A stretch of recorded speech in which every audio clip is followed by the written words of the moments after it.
Kita beralih ke informasi berikutnya, Saudara. Belasan gardu dan atribut ormas ditertibkan oleh polisi.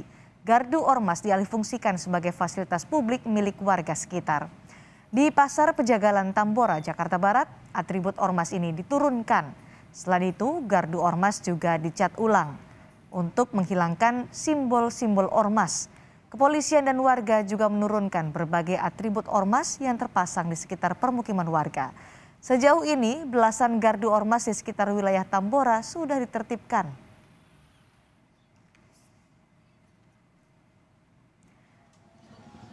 Polsek Tambora mengecek langsung proses penertiban gardu dan atribut ormas di wilayah Tambora, Jakarta Barat. Kapolsek Tambora menyatakan gardu ormas ini akan dialihfungsikan menjadi posko Siskamling dan tempat aktivitas warga. Selain itu, menurut Kapolsek Tambora, penertiban gardu dan atribut ormas dilakukan untuk mencegah terjadinya bentrokan antar ormas. Lebih lengkap terkait penertiban atribut ormas di wilayah Jakarta Barat akan kita tanyakan langsung kepada Kasat Binmas Polres Jakarta Barat, Kompol Ratna Krotel Aini yang sudah bergabung bersama kami. Selamat sore, Bu Ratna. Selamat sore Mbak Cindy. Bu Ratna, tujuan dari penertiban sejumlah atribut ormas di Jakarta sebenarnya apa? Sesuai dengan instruksi Bapak Kapolda Metro pada tanggal 8 Desember 2001 yang kemudian ditindaklanjuti oleh Bapak Kapolres bahwa penertiban atribut ormas dilakukan dengan tujuan tentunya untuk mencegah potensi timbulnya gesekan antar kelompok yang mampu mengganggu keamanan dan ketertiban masyarakat. Selain itu, penertiban juga bertujuan untuk menjadikan kampung ataupun kota menjadi lebih rapi dan tertib karena kebanyakan atribut tersebut berdiri pada fasum maupun fasos. Nah, apakah atribut ormas yang ditertibkan ini adalah ormas yang bermasalah atau ada kategori tersendiri, Bu Ratna? Pada hakikatnya, salah satu tugas pokok Polri adalah memelihara Kamtibmas, Mbak, dengan mengedepankan tentunya fungsi pencegahan. Oleh karena itu, kepolisian bekerjasama dengan 3 pilar untuk memberikan edukasi dan menghimbau kepada ormas untuk mencabut atribut ormas serta mengalihfungsikan gardu menjadi posko maupun tempat yang lebih bermanfaat seperti pos kampling maupun musola maupun tempat-tempat lain untuk warga. Artinya, dan ini dilakukan oleh sukarela oleh masing-masing ormas, Mbak, karena mereka juga menginginkan hidup berdampingan, aman dan nyaman. Jadi secara sukarela dilakukan oleh anggota ormasnya sendiri, bukan oleh polisi dan juga masyarakat di sekitar.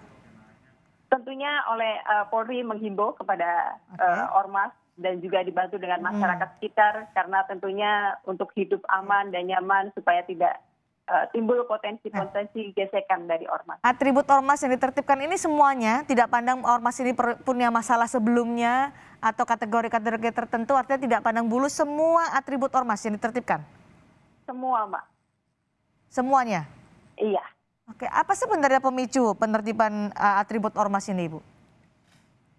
Kita sering dapatkan adanya atribut ormas ini memancing adanya gesekan-gesekan. Tentunya Polri mengedepankan fungsi pencegahan, Mbak, untuk mencegah gesekan-gesekan sehingga atribut-atribut maupun posko-posko ini dialihfungsikan menjadi tempat yang lebih bermanfaat untuk masyarakat sehingga mencegah adanya gesekan-gesekan. Apakah hanya dengan menertibkan atribut, spanduk, kemudian posko atau gardu ini bisa menghindari, meminimalisir potensi terjadinya konflik atau bentrokan antar ormas?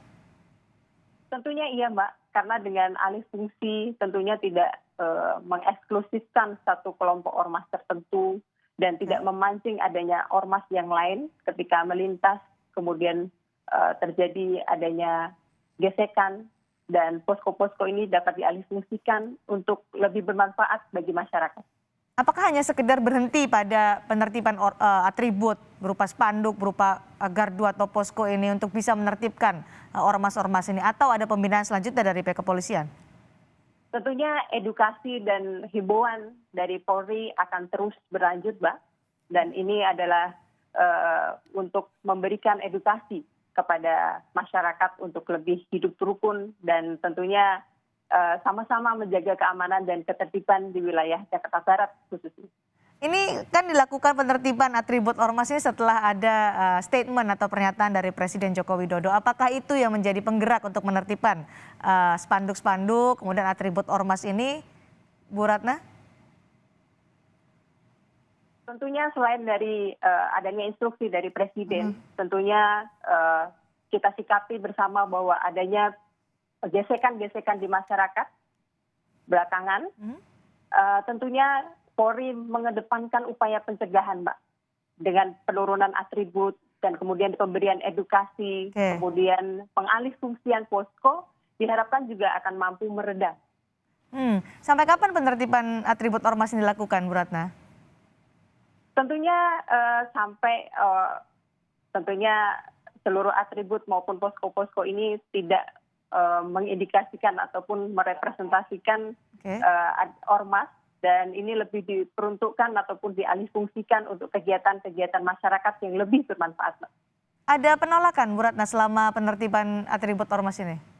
Alhamdulillah selama ini tidak ada penolakan, dan bahkan masyarakat dan juga anggota dari ormas membantu mengalihfungsikan ormas ini dengan sukarela.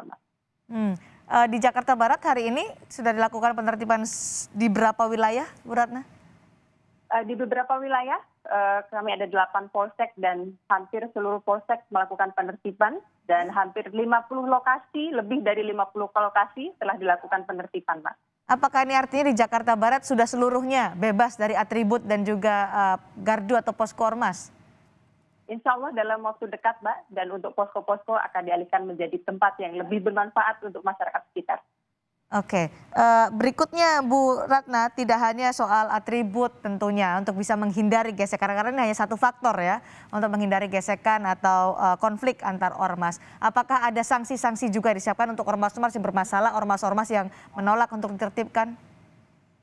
Sanksi tentunya diberikan sesuai dengan perbuatan yang dilakukan, Mbak, dan sesuai dengan peraturan perundang-undangan yang berlaku. Jika pelanggaran terhadap perda, maka menjadi ratna Satpol PP, dan apabila pidana maka akan dilakukan proses sesuai dengan aturan dan perundang-undangan yang berlaku. Sejauh ini apa ada laporan, Bu, dari masyarakat sekitar terutama terkait keresahan mereka dengan keberadaan ormas-ormas di lingkungan mereka? Pada hakikatnya peran Polri lebih dikedepankan adalah bagaimana mencegah, Mbak, agar tidak timbul aktivitas yang mengganggu Kamtibmas. Namun apabila ada laporan dan pengaduan dari masyarakat, maka Polri akan merespon dengan cepat dan mengedepankan upaya problem solving, Mbak. Namun demikian, Polri akan tetap mengedepankan upaya preemptif maupun preventif untuk menyelesaikan. Aduan ini kan bisa juga ketika mereka belum sampai pecah bentrokan atau konflik, tapi aduan merasa keresahan karena tidak nyaman dengan keberadaan ormas. Adakah itu, Bu, masuk ke Polri sebagai tindakan ini juga preventif ya? Iya. Makanya sebelum ada keresahan dari masyarakat itu, Mbak, Polri bertindak lebih dulu untuk melakukan penertiban ini. Baik, jadi tentunya koordinasi ya, Mbak, dengan 3 pilar. Oke, sampai beberapa hari ke depan masih akan terus dilakukan ya. Targetnya sampai kapan, Bu Ratna? Insya Allah, Mbak, sampai tentunya terwujudnya keamanan dan ketertiban di lingkungan masyarakat. Oke, baik. Terima kasih Kasat Binmas Polres Jakarta Barat, Kompol Ratna Kuratul Aini sudah bergabung bersama kami di Kompas Petang hari ini. Terima kasih, Bu.